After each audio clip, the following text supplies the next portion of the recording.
Hello everyone, how are you doing? This is Edmond Mindaros channel here with another quick tutorial at sa video ito ay tuturo ko on how to create partitions a hard drive in Windows 11. Ang ibig sabihin ng drive partitioning is the process of dividing a drive into one or more spaces so that you or the system can manage each space separately. These spaces are called partitions. A drive must contain at least one partitions to be in use. So this will hopefully be a pretty straightforward process guys, and without further ado, let's go ahead and start na natin. Ang next step ay kailangan lang natin pumunta dito sa start menu. So right click lang tayo and then select mo lang yung disk management. And then dito sa disk management, so select ka lang dito kung saan mo gusto mag-create ng partitions. Pwedeng dito sa partition 1, partition 4, kahit saan dito mga kaibigan. Okay, so dito tayo mag-create ng drive partitions dito sa ating C drive. So dito lang sa gitna, so right click ka lang. And then next, kailangan mo nag-select yung shrink volume. And then kailangan natin itong hintayin. Okay, so na-shrink na yung volume natin. And then makikita mo dito yung total size ng ating MB. And then yung size of available na MB natin. And then next, enter the amount of space to shrink in MB. So, kailangan lang tayong maglagay ng 100 MB.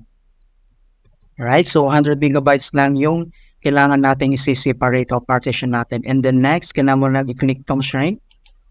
Okay, so nandito na yung nagawa natin na partition. So, 100 MB unallocated. Okay, so ang next step dito ay kailangan mo nang mag-right click dito. So, right click lang tayo. And then next, kailangan mo nang i-select yung new simple volume. So, select lang natin yan. And then, pop up dito yung tinatawag na new simple volume wizard. Welcome to the new simple volume wizard. And then, kailangan lang natin i-select yung next. And then, specified volume size. So, maximum and minimum. And simple volume size. And then, kailangan mo nang select yung next.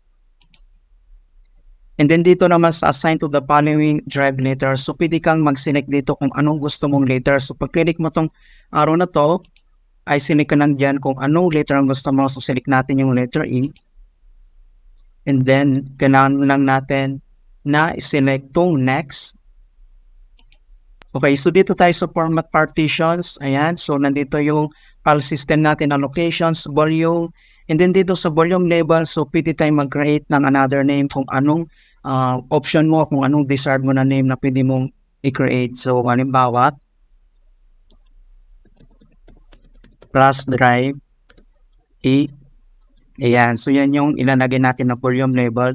And then, ang susunod natin gagawin ay kailangan mo i-click tong next. And then, completing the new simple volume wizard. Okay, so nandito yung mga information niya mga kaibigan, pwede mong i-rate. Ayan, ito siya. Okay, so ang susunod, i-click mo lang itong finish. And then ito na siya. So nakapag-create na tayo ng hard drive partition. Ito na yung plus drive E natin. Alright, so kailangan lang natin itong i-check. So tignan natin dito sa ating File Explorer. And then dito na siya mga kaibigan. So makita nyo dito yung na-create na natin na hard drive. Nandito na siya. Click mo yung PC and then nandito na siya mga kaibigan. Yung na-create natin na hard drive partitions. Right, so ganoon na po kasimple kung paano tayo mag-create ng hard drive partition sa Windows 11.